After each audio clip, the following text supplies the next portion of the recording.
The Night of the Crimson Vulture, 2025 CE. The story begins at 2100 hours in the central nexus of the Continental Collective, carved high into the former Rocky Mountains. Warden Jax, the marshal of the Command Triumvirate, didn't need the red alert klaxon to know something was wrong. His quarters, Spartan and adjacent to the command center, vibrated with a specific, dissonant hum, the sound of the DR engine running at critical override. Status report. Now, Jax snapped, striding onto the circular platform of the command center. The atmosphere was a suffocating mix of heat, recycled air, and frantic silence. Holographic displays pulsed with threat indicators. The chief engineer, Dr. Elias Vance, a man who normally wore the calm of mathematical certainty, was sweating. Marshal, the ASN, Autonomous Security Network, is detecting a coordinated migratory shift, Vance stated, his voice flat with forced control. Not a standard migration. This is a vector convergence, targeted at the primary Southern Valley choke point, grid sector Lambda 9. Specifics. Jax demanded. The sensor data is compromised, but preliminary RaptorNet projections indicate a force concentration of approximately 300 individuals, Vance replied, pointing to a shimmering red cluster on the tactical map. Roughly 60% are derived theropods, the velociforms. High intelligence, high agility, and there is a confirmed signature of a Crimson Vulture. The room went cold. The Crimson Vulture was the folk name for a rare, massive, mega-avian predator, a Titan aves, known for breaching defensive lines with shocking speed and ferocity. Its last sighting was a decade ago, leaving a 100-meter breach and hundreds of casualties.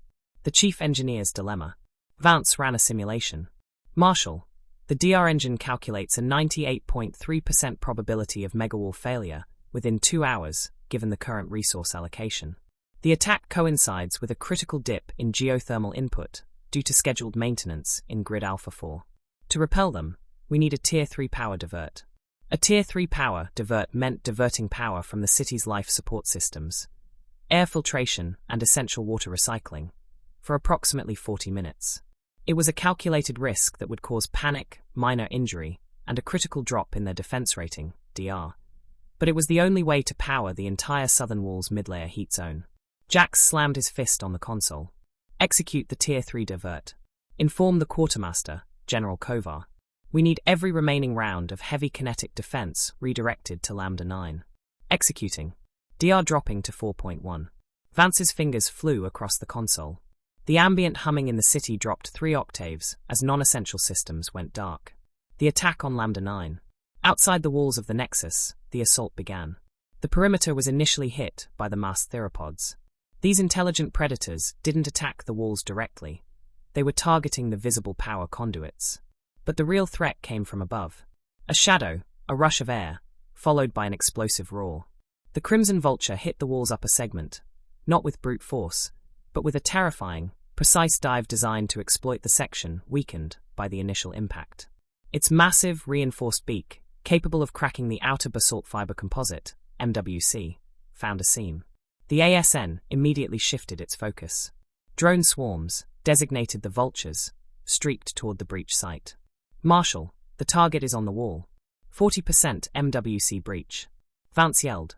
Jax saw the horror on the main screen. The Vulture tearing away large chunks of concrete, attempting to expose the electrical grid beneath. Hit it with everything. Send the ground hounds to the inner wall. Seal the secondary gates. The response. The drone swarm, now operating under direct ASN override, swarmed the Vulture. They were not carrying heavy ordnance, but chemical irritants and EMP pulses, designed to disrupt and disorient. Simultaneously, the Tier 3 divert completed. The wall in Sector Lambda 9 suddenly glowed a dull, angry orange. The heat zone was active. The Crimson Vulture, disoriented by the EMP and chemical fog, pulled its head back from the wall, screeching in confusion. As its talons touched the energized wall, the electrical pulse, the product of thousands of lives' worth of power, hit it. The massive creature shrieked, an organic roar of pain, and recoiled, struggling to lift off the charged, scorching surface. Taking advantage of the shock, the Groundhound robotics, small and heavily armored, moved into position on the inner wall, using high-pressure spray foam and quick-setting repair composites to begin sealing the initial breach. Aftermath. By 2245, the Vulture had retreated, vanishing into the night. The remaining theropods, deprived of their apex diversion and facing the now scorching wall, dispersed. Threat mitigated, Vance rasped, bringing the DR engine back to normal function. The air filtration slowly whirred back to life. Damage to MWC is reparable. Casualties, 0 human, but 3 ground hounds lost. Jax leaned against the cold console, his uniform soaked in sweat. The DR is down. The people are shaken. The threat is still out there. Yes, Vance confirmed. But the data proves the doctrine of the apex still holds. Logic and collective investment in the megawall saved us. The night of the Crimson Vulture was a terrifying success. It confirmed to the command triumvirate that their authoritarian structure and their dependence on the machine were necessary. The temporary sacrifice of life support, the 40 minutes of suffocating fear, would be politically spun as the ultimate proof that survival requires absolute obedience to the system. The next day, the entire collective would dedicate its labor to rebuilding the wall, stronger than before, reinforcing not just the concrete, but the iron grip of the technocratic security state.